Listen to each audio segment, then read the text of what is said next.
Hello বন্ধুরা, কেমন আছো? আশা করি নিশ্চয়ই ভালো আছো। আমি মনিরুল সিঙ্গার তোমাদের সামনে চলে এসেছি। ভিডিও ইনশর্ট থেকে কিভাবে এডিটিং করতে হয় আজ তোমাদের সম্পূর্ণ ভিডিওটা দেখাবো। তাই চলে আসুন আর ভিডিওটা সম্পূর্ণ দেখুন। ভিডিওটা সম্পূর্ণ দেখতে থাকুন। চলে এলাম ইনশর্ট অ্যাপসে। প্রত্যেকটা জায়গায় একটু খেয়াল করে দেখবেন, একটি করে টিক চিহ্ন আছে। আর আমি আমার প্রোফাইলে চলে এলাম।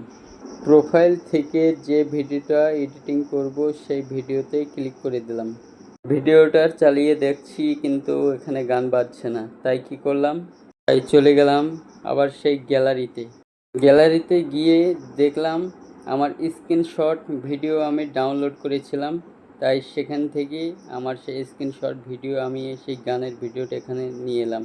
গানের ভিডিওতে একটি টিক চিহ্ন দিয়ে আমি আবার এই যে এখানে সম্পূর্ণ ভিডিওটা অ্যাডজাস্ট করে দিলাম।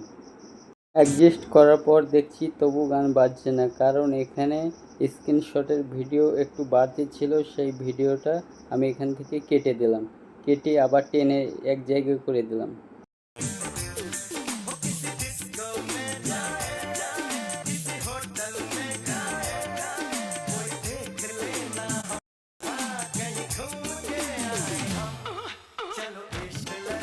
অ্যাডজাস্ট করার পর এখানে একটু বাড়তি ছিল, তাই বাড়তিটা আবার আমি কেটে ওটা বাদ দিয়ে দিলাম।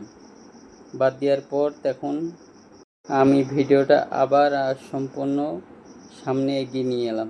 তারপর চালিয়ে দেখছি, হ্যাঁ এবার ঠিক আছে। তাই নিচের দিকে দেখছি একটা চিহ্ন আছে, তাই এই চিহ্নটা কেটে বাদ দেওয়ার জন্য এটা আমি একটা টিক চিহ্ন দিয়ে এটাকে রেখে দিলাম। তারপর একটা অ্যাড আসলো, অ্যাডটা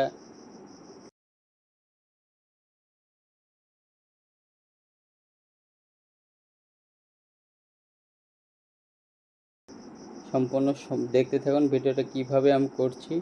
এইভাবে তোমরা আস্তে আস্তে শিখে যাবে। প্রথম আমি কিন্তু কিছুই জানতাম না, তাই আমি আস্তে আস্তে এভাবেই করতে করতে ভিডিওগুলো শিখে গেছি। তাই তোমরা সম্পূর্ণ দেখতে থাকুন। তাই তোমরা এভাবেই আস্তে আস্তে শিখে যাবে। আর ভিডিওটা কেমন লাগছে আমাকে একটু লাইভ কমেন্ট করে জানাবেন। তাই ভিডিওটা সম্পূর্ণটা দেখতে থাকুন। যেহেতু সব কিছু আমি মুখে বলে বোঝাতে পারছি না, এই যে এটা ভিডিও এখন ডাউনলোড হয়ে গেছে, তাই আমি ব্যাক করে আবার চলে এলাম। এই যে এইটা টিক চিহ্ন দিলেই ভিডিওটা কেমন লাগলো বন্ধুরা? ভিডিওটা ভালো লেগে থাকলে একটি করে লাইক দিয়ে চ্যানেলটি সাবস্ক্রাইব করে আমার পাশে থাকবেন।